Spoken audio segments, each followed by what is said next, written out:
তুমি কি করবা? তাহলে ফলগুলা কাটিং করো।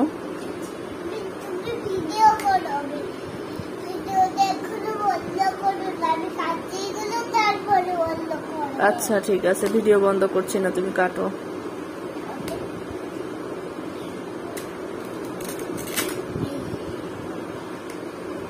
তুমি তো অনেক সুন্দর ফল কাটতে পারো।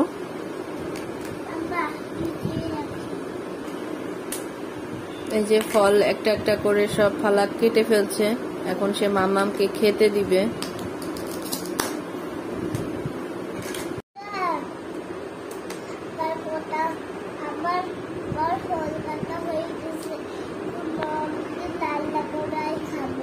রান্না করে খেতে দিবে?